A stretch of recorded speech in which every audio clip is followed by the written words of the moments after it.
So we're doing this 4-week sermon series on the book of Philippians, and at least 12 times in the book of Philippians it has some form of the word joy and rejoice in this 4-chapter book. And so my wife and I were taking a road trip, and we're thinking, what are some of the members of our church who kind of exude and express that joyful attitude of Jesus? And right away both of us said, yep, that's Lenda Fox.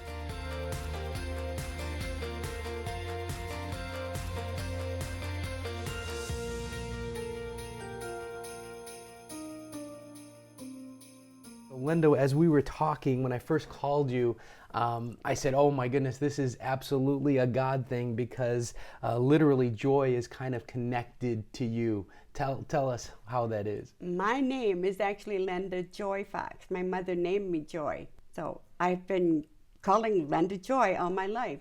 You also said in the place where you live, there's some things in your house that... oh yeah, my children...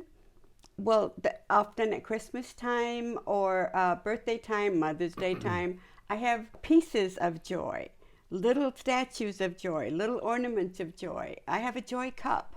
So I guess it was a God thing when you said joy. Yeah, I think that might have been God telling us something. Yeah. Tell us a little bit about the passing of your husband.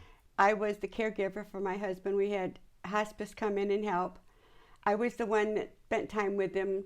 We had 22 months from discovery till he passed, but I was caring for him, and I was bathing him, cleaning him up. I run the razor over his face and be careful not to scrape him or anything like that.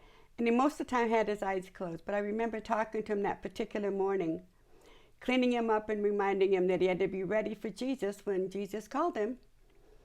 And I could get my cheek close to him, and he would give me a little smooch. But I took care of the towels in the basin, and I took him to the laundry area. And I came back, and he was gone. And I remember telling myself, I didn't mean right this minute.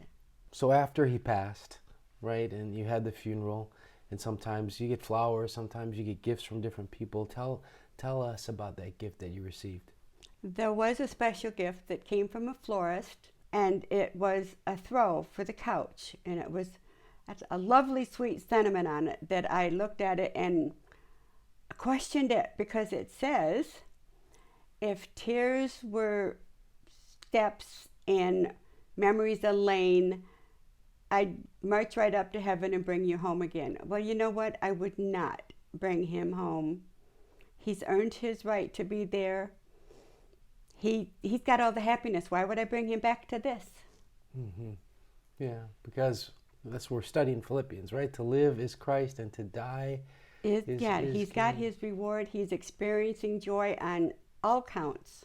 If you can set your mind on things above, you can feel the joy, and knowing that that's what we're all working for anyway. But I don't think I learned that particular trick. In my mind, I call it a trick. I call it my Rolodex. Because if a negative thought wants to come in there, and I'll identify it and think about, well, wait a minute, I don't want that there. I'm going to flip the switch, and I roll it to another happier memory. And I think part of it came with the pictures after my husband's death. There were some sad thoughts, and we had, like I said, Tony, 22 months from discovery till death.